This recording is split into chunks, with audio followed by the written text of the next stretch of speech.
የመጀመሪያው ጉዳይ የአርሲ ጉዳይ ነው።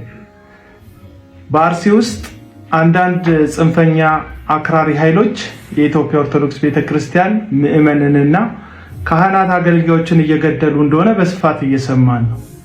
ይህን ድርጊት መፈጸም ይህን ድርጊት ማድረግ በሰብአዊ ፍጡር ላይ እጅግ የከፋ ነውርና አመጽ እንደሆነ ሳይታለም የተፈታ ነው። እግዚአብሔር የንጹሃንን ደም የሚጠይቅ የንጹሃን ደም በእግዚአብሔር ዘንድ ጩኸት እንዳለው መጽሐፍ ቅዱስም ይናገራል። ይህ በጣም ጸያፍ እርምጃ ስለሆነ የሚገባችሁ አካላቶች አፋጣኝ እርምጃ በመውሰድ የዚህን ህዝብ እንባና ለቅሶ እንድታስቆሙልን በትህትና ጠይቃለሁ። ሁለተኛው ጉዳይ የመምህር በጋሻው ጉዳይ ነው። የመምህር በጋሻው ቪዲዮ ከ8 ወር በፊት የተፖስተው ነው። አሁን ለምን ማስጮህ አስፈለገ የሚል ሐሳብ በስፋት የምታነሱ የወንጌል አማኞች እንዳላችሁ አስተውያለሁ። በእርግጥ ከ8 ወር በፊት የተፖሰተ ቪዲዮ ሊሆን ይችላል።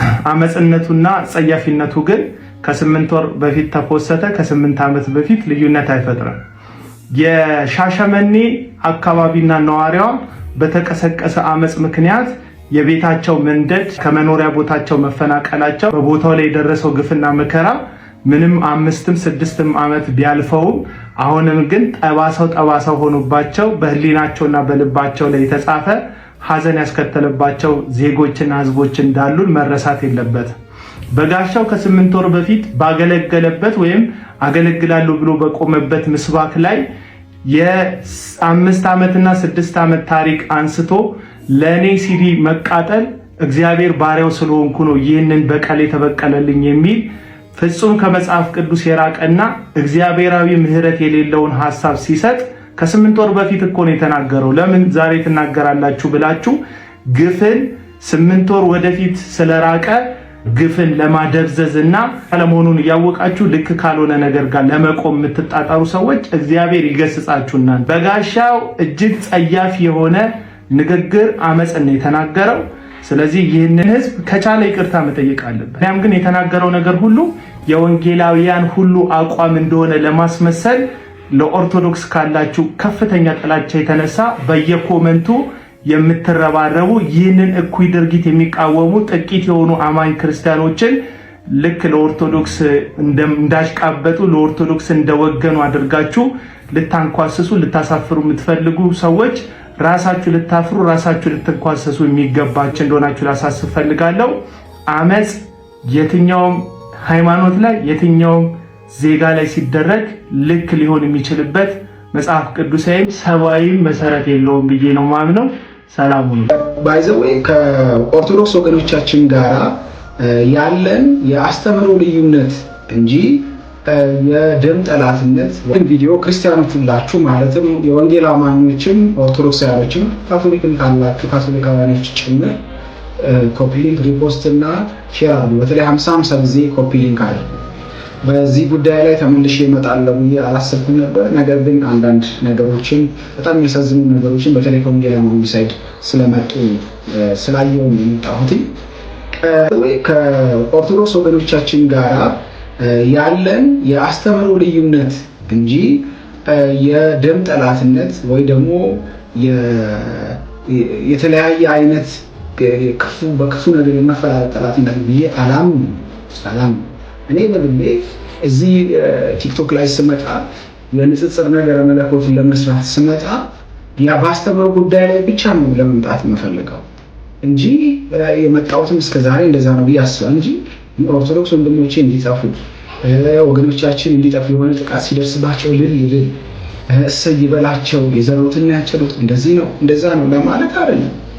አንደኛ የተካፈልኩት የክርስቶስ መንፈስ ይህንን የሚያስብል አይደለም። ሁለተኛ የገባኝ እውነትም ይህንን የሚያስብል አይደለም መጽሐፍ ቅዱሳዊ እውነት።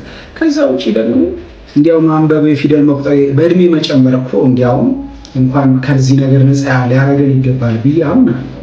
አሁን ኦርቶዶክስ ቤተክርስቲያን ላይ እና አማኞች ላይ የደረሰው ጥቃት አንድን ሰው እንደ ሰው እንኳን በጣም ሊያሳዝነው የሚገባ ነገር እንኳን ወንጌልን አውቃለሁ የሚል እንኳን የክርስቶስን መንፈስ የተካፈለ ሰው ማለት ነው።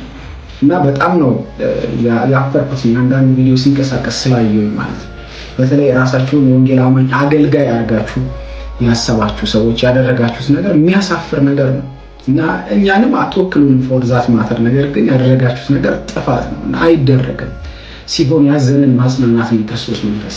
ሲሆን የወደቀን ማንሳት ነው፣ የተፍገመገመን ማጽናት ነው የክርስቶስ መንፈስ እንጂ እንዲያው ይበላችሁ እጃችሁን ያገኛችሁት ብሎ ምሳሌ አይደለም። እና ይህንን ጉዳይ እንዲያውም በጣም አጽንኦት መስጠት ስለምፈልግ ከዛሬ ጀምሮ ለ3 ቀን አንድ ቻሌንጅ እኔ ይዤላችሁ ቀርባለሁ። እናንተ የፈለጋችሁት ቀን ድረስ አድርገው። እኔ ከዛሬ ጀምሮ አሁን የምትመለከቱትን ፎቶ ፕሮፋይል አድርጌ ለ3 ቀን ማለትም ዛሬ ሰኞ ነው እስከ ሐሙስ ድረስ ይህንን ፎቶ ፕሮፋይል ያደርጋለሁ። ስለዚህ እንድትቀላቀሉኝ እፈልጋለሁ የወንጌል አማኞች በተለይና ፕሮፋይል እንድታደርጉት ይህንን ፎቶ እና ከኢትዮጵያ ኦርቶዶክስ ተዋሕዶ ቤተክርስቲያንና አማኞች ጎን መሆናችንን እንድናሳይ እዚህ ቲክቶክ ላይ ካሉ የኦርቶዶክስ ወንድሞቻችን ጋራ አብሬ ከጎን በመቆም እኔም ፕሮፋይልን መቀየር እፈልጋለሁ እና የነሱን ሞት አይደለም እኔ የምፈልገው። አፍተር ኦል እንድትድኑልኝ ስለምፈልግ ነው። የኦርቶዶክሳውያን እንድታውቁ የምፈልገው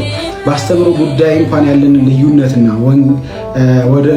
ወደ ወንጌል እውነት እንድትመጡ ስፈልግ ራሱ እንድትድኑ እንጂ ሌላ የግል ጥላቻና ቂም ኖሮ አይደለም በፍጹም። ስለዚህ የግል ጥላቻና ቂም ያለባችሁ ሰዎች አንያት የክርስቶስ መንፈስ ስላልሆነ ብታስወግዱ፣ ካልሆነ ግን የማህበረሰብንም ሰላም በዚህ መልኩ ባታውቁ ጥሩ ነው ብዬ አስባለሁ። እንደ ማህበረሰብም እንደ ሀገርም ባይዘወይ የአንዱ ሰላም መሆን የሌላችን ሰላም ነው። የኢትዮጵያ ኦርቶዶክስ ተዋሕዶ ቤተክርስቲያን ሰላም መሆን የኛ የወንጌል አማኞች ቤተክርስቲያንም ሰላም ነው። ስለዚህ ከዛም ባለፈ ደግሞ ሰብአዊነት አለ እና እንዲያው የቆጠርነው ፊደልና እድሜ የኖርነው እድሜ ራሱ ይፈቅድልናል ወይ? እና እባካችሁን ከቻላችሁ በጸሎት አብረናቸው እንሁን። እንደገና ደግሞ በጣም ከቻልን ደግሞ እንደዚህ ድምፅ እንሁን እንጂ የባሰ አይነት እንትን ውስጥ አንግባ ነው ማለት የምፈልገው። ግን ይህንን ጥሪ ደግሞ ተቀብላችሁ የወንጌል አማኞች አብራችሁኝ ይህንን ፕሮፋይል እንድታደርጉ ላለው የኢትዮጵያ ኦርቶዶክስ ተዋሕዶ ቤተክርስቲያን ላይ የደረሰውን ጥቃት እቃወማለሁ። አማኞቿ ላይ የደረሰውን ጥቃት እቃወማለሁ። መንግስት ደግሞ ፍትህ እንዲሰጠን አሁን በድጋሚ ጥያቄ አቀርባለሁ። መንግስት በዚህ ጉዳይ እየሰራ እንደሆነም ተስፋ አደርጋለሁ።